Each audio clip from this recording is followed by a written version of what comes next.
কুষ্টিয়া শহর 11 নম্বর ওয়ার্ড মিলপাড়ার পক্ষ থেকে একটি মানববন্ধন কুষ্টিয়া ডিসি কোর্ট চত্বরে অনুষ্ঠিত হচ্ছে। মানববন্ধন কী কারণে হচ্ছে তার সেই বিষয়ে আমরা কথা বলবো মানববন্ধনে অংশগ্রহণকারী একজনের সঙ্গে। আমি এম.এ. কাইয়ুম মাহমুদ, যারা আহত হয়েছে তাদের ভাই। আর যে ঘটনাটি কেন্দ্র করে আমরা মানববন্ধন করছি তার বিস্তারিত বর্ণনা আমি বলবো। সেটা হলো গত 30শে সেপ্টেম্বর সকাল 11 ঘটিকায় পার্শ্ববর্তী পরিবার আমার পরিবারের মধ্যে আতঙ্কিত হামলা করে। সে কে আপনার পরিবারকে হামলা করে? আমার পরিবারের মধ্যে ছিল মোহাম্মদ আবেদ আলী, মোহাম্মদ জাবেদ আলী। হামলাটা করে কে বলতে দিবেন? আতঙ্কিত হামলা করে। আমাদের এই হামলাতে যারা আহত হয় মোহাম্মদ আবেদ আলী, মোহাম্মদ জাবেদ আলী, নাসরিন বেগম, নার্গিস বেগম, লাবণী আক্তার, রুবেল সহ আরও ছোটোখাটো অনেকেই।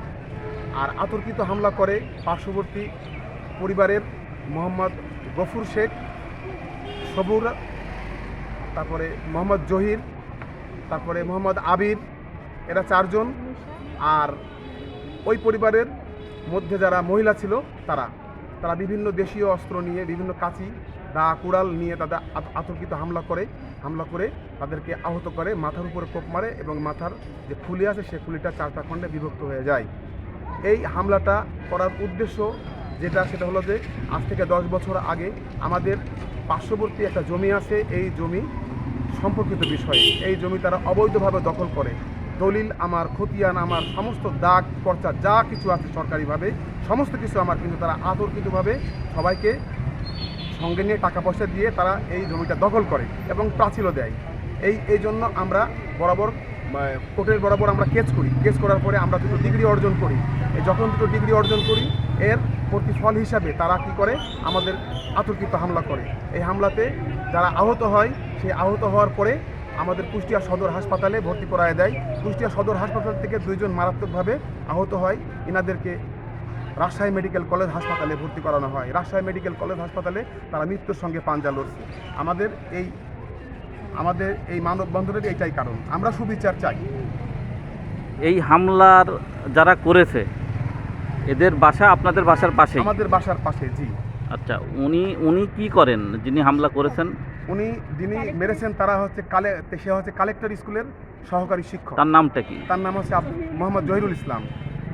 এই জন্য আমরা ডিসি কোর্ট প্রাঙ্গণে মানববন্ধনে অংশ নিয়েছেন, তাই জন্য আমরা সুবিচার পাওয়ার জন্য আমরা মানববন্ধন হিসেবে ডিসি কোর্টে। এ বিষয়ে কি আপনারা কোনো থানায় অভিযোগ বা মামলা করেছেন? আমাদের থানায় অভিযোগ দেওয়া হয়েছে এবং গতকালকে আমাদের এসআই স্যার গিয়েছিলেন, সে অনেক কিছু লিখে নিয়ে আসছে। কারা ছিল সাক্ষীগণের নাম লিখে নিয়ে আসছে, তারা বিষয়টা দেখবেন বলেছেন। কেউ কি গ্রেপ্তার হয়েছে? এখন পর্যন্ত কেউ গ্রেপ্তার হয়নি, কিন্তু কুষ্টিয়া কোর্টের মধ্যে তারা ঘুরে বেড়াচ্ছে দিব্যি বুক ফুলায়। এখন আপনারা কি চাচ্ছেন? এখন আমরা চাচ্ছি যে সুবিচার। আমরা প্রশাসনের দৃষ্টি আকর্ষণ করছি যে এর একটি সুবিচার প্রতিষ্ঠা করার জন্য। আমাদের যদি দোষ হয়ে থাকে তাহলে আমাদের শাস্তি দিক, আর যদি তাদের দোষ হয়ে থাকে তাহলে তাদেরকে গ্রেপ্তার করে তাদেরকে আইনের আশ্রয় নেওয়া হোক। মোহাম্মদ জহিরুল ইসলাম, আমরা তার জন্যই আমরা এখানে আসা, কারণ সে একজন শিক্ষক হয়ে কিভাবে, মানে একজন মানুষ গড়ের কারিগর হয়ে কিভাবে সে মানুষের গায়ে এভাবে আঘাত করে।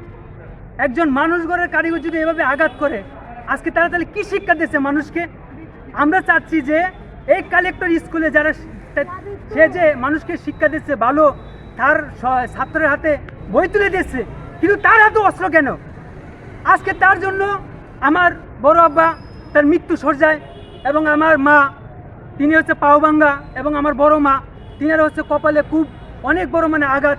তা আমার বড় আব্বা অবশ্যই যে বাপ দেখা যাচ্ছে, ওই শিক্ষকের নেতৃত্বে কি হামলা হয়েছে? এই শিক্ষকের নেতৃত্বে ইনি হচ্ছে ইনার বাবা হচ্ছে সকালবেলা আমার আব্বাকে গ্যান্ডে মারেছে।